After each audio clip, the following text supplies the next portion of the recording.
Ladies and gentlemen, boys and girls, in honor of the Poetry Bomb, I've always looked for different places to read, and since moving to Texas, I have done it at the cemetery for the Texas Chainsaw Massacre. I've done it at the Alamo, and I thought for this year, I thought it would be really appropriate to go to Waco, to Mount Carmel, go to David Koresh's property. Right behind me is the pool that used to be where his people would meet. It was just at the church right now, but I thought in honor of this, it would be perfect to be reading material from part 3 of the brand new St. Mark 2020 book titled Testament. This book has things from a sort of different sections about Roe v. Wade stuff. Section 1, which I've read a lot of already, and I thought it would be very appropriate to read from the third book, which has material from the first book of the Old Testament, from Genesis. So I'm going to read to you a block of poems from Genesis, poems for you guys. This is, they're going to be in order. I'm going to start with Genesis 22.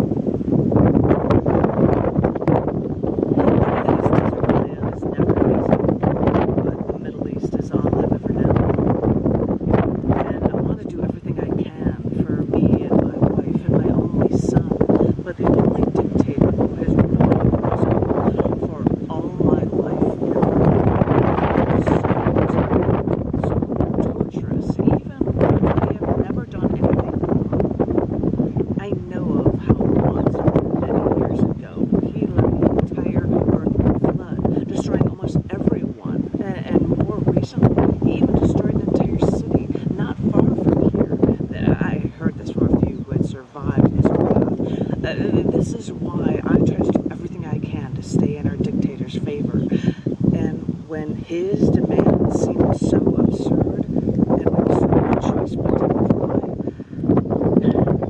recently, a few of his goose-stepping stormtrooper henchmen approached me as afraid of what they were going to say to me or what they would do to me. But they came to me like angels at first, saying there was one thing the dictator asked me to do, and if I did this, then me and my wife would be in the dictator's favor. These are the words from the dictator himself that these angels said to me, so I eagerly asked what my dictator wanted me to do. I always thought this dictator was ludicrous, but when his henchmen told me that to win his favor I had to kill my only son, I thought this had to be a joke. But the angel's expressions never changed.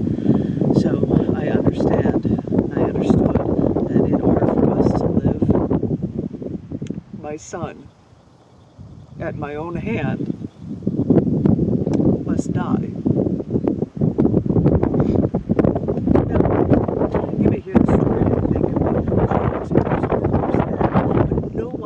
Of the suffering I had to go through to make the decision that I and my wife may have salvation from the wrath of this dictator solely as long as I committed this one truly inhumane act.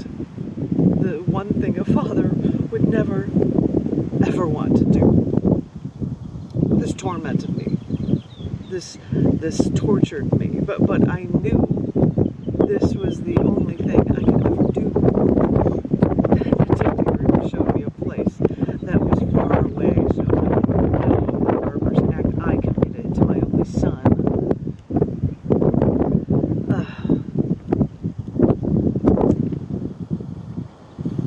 By my own hands, this had to happen.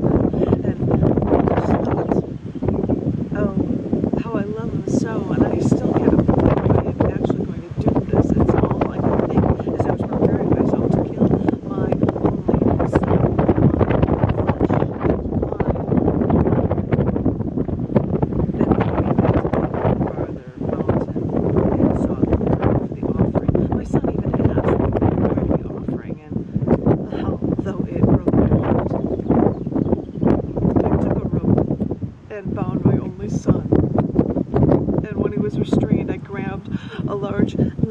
and brought along, and when I lifted that knife up high,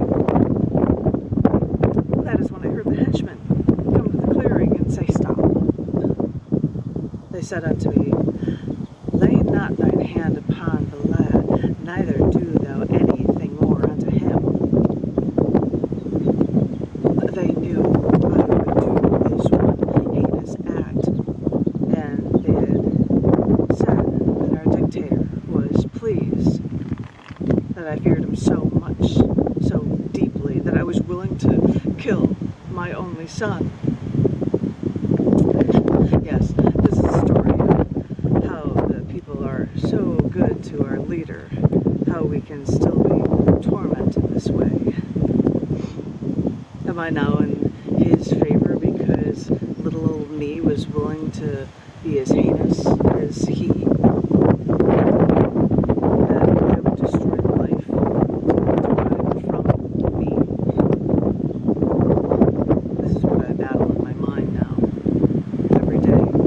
It makes me wonder what I'm truly willing to do to try to be, any attempt to try to be free.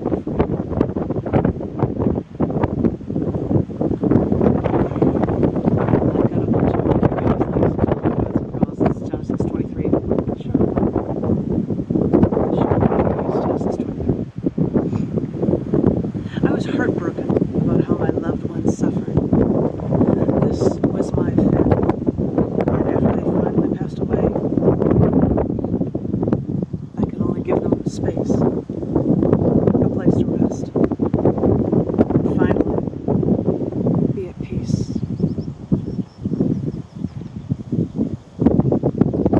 Another shorter one. This is Genesis 28, verses 12 to 17. I had a dream the other night that there was a ladder here on earth which led to heaven. God and angels descended it. I could climb it and be one with God. What a splendid idea, I thought when I woke, because I believe my dream was telling me that heaven is also on earth. So I'll make changes here to make it so.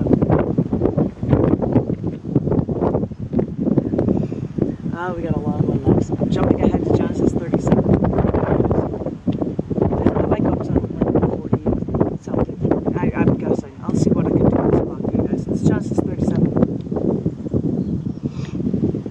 I knew a man, one of many brothers, but this one man, after his father gave him the most ornate and most beautiful coat he really loved, he couldn't see that his brothers were jealous of the special treatment his one brother received over the others. Looking at how his brothers behaved, I could see it, but he swore to me that he didn't know why his brothers resented him. I wonder if he was too lost in his own euphoria to not see what was happening to his family.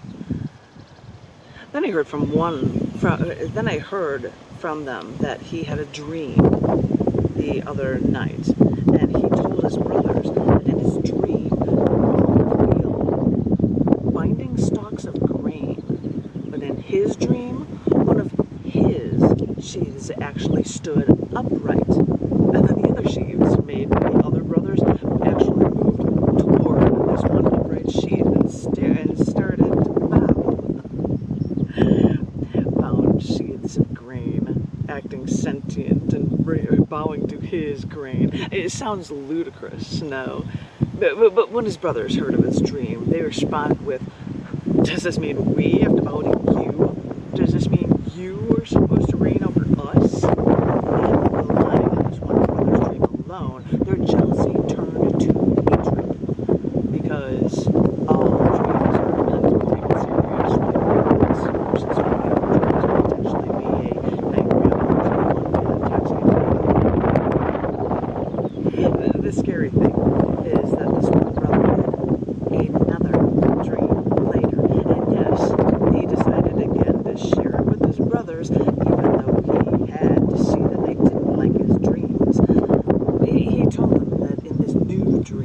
the sun and the moon and 11 stars were also bowing to him. His brothers were disgusted. He was dreams as one son had. Should his father and mother and everyone in the universe all bow to him like he was a god? I saw how they reacted to this one brother, this one who got high and mighty after being given a warning and killed, then telling his family his insane dreams. He believed in these dreams, how if these dreams would turn out to be true. But I could see the gears turning in the family father's head. I know how ludicrous it was that the father played favorites and loved one son more than the others, but after that, his father made a point to keep his son's rantings in the back of his mind so that he could be ready for whatever his son might do. But more importantly, I could see that those brothers' jealousy was unbridled, and I think they would all plot revenge over this self-appointed golden boy. I wondered what these brothers had up their sleeves, because I don't care if you think your dreams mean that you're going to be meant to be a god. That doesn't mean you have to cross your family.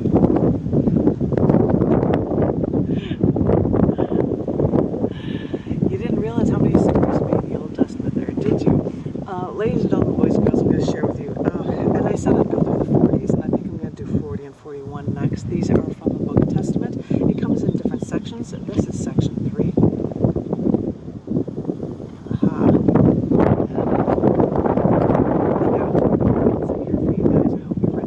Next one is Genesis 40 and 41. You may say I'm a dreamer, but my dreams are signs to me that I was meant for a much better life than this. My family did not believe me. I think they wanted to kill me, but they told me to. They actually sold me to slaves who left me in prison for years. When others in the kingdom were imprisoned, when I was left bound, I would hear them talk about their dreams. This is when it came to me to let them know that I could interpret their dreams for them. So each of them would share their dreams with me, and oh, the stories I would tell them, and oh, the web I would weave. And they all loved my interpretations. They saw that they were good. So I asked them, when you leave here, please put in a good word for me. Help me out of this place. And of course, they got out. And for everyone,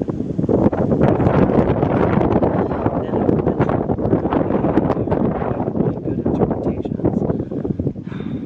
So I waited, and lo and behold, I waited 2 years until I heard the word that Pharaoh himself dreamed over and over again, and he was lost, not knowing what these dreams meant, that all related to seven things devouring, 7 things, 7 people, 7 everything. So the Pharaoh went to his brother, the man who was once in prison, tell his dreams to me, and the Pharaoh went on to him about his dreams. It was then that the man remembered me, the servant who was trapped by interpreting his dreams. And this is why the Pharaoh came to me. He told me that all related to eating and 7, and I interpreted them into what will happen in his 7 years of power, and what will happen, both the good and the bad, and how to prepare for everything. And the Pharaoh was so pleased with me that he said that I should rule over all of Egypt. He draped me in fine linen and gave me his ring, and I ruled with the Pharaoh for those 7 years and more. We saved the land from famine as my wife bore me wonderful children.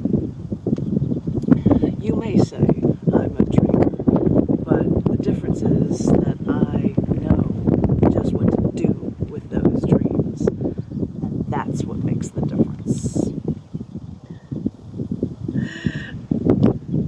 These are fun. They're fun, entertaining to read. I keep looking up over at people while I'm doing this. This one is Genesis 42 and 43. Not at all related to the ones I just read, I'm sure. Genesis 42. 42 and 43. In my youth, I wanted to share this gift with my family, and they hated me for my divine dreams. For this, they wanted to kill me and send me away as a slave. And I slaved for years to be free. I used my ability and knowledge to get, as a result, I was born and I gained real power. I became head of state and of the people. While leading, I taught others to prosper. When famine struck, others wanted to finish who had led my family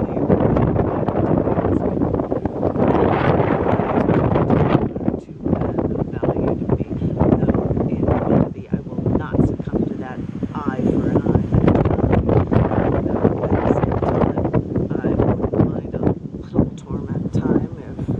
Torment to me for 20 years. They tried to destroy my heart, so there is nothing in my heart for them.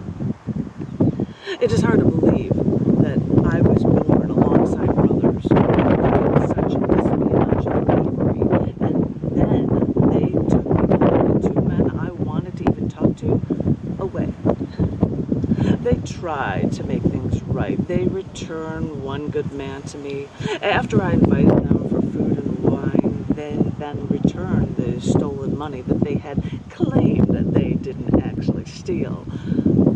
I even let those brothers believe that we do not think they are spies. If this is the encouragement they need to return that last good man to me. So they did.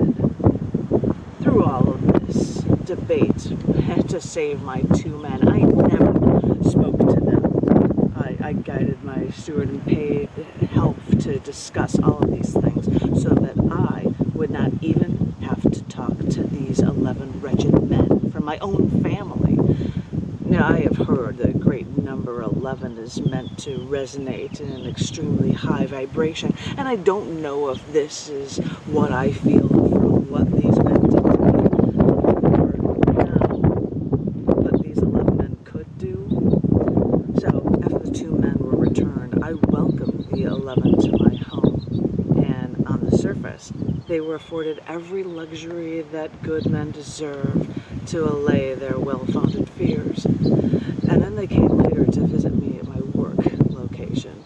And as I stood on marble ground, they now bowed to me in their disheveled forms, offering me from their father. I did not recognize them, and I only feel pain for my father being with them and not me. Good thing they didn't recognize me, because my real connection is returned to me. So,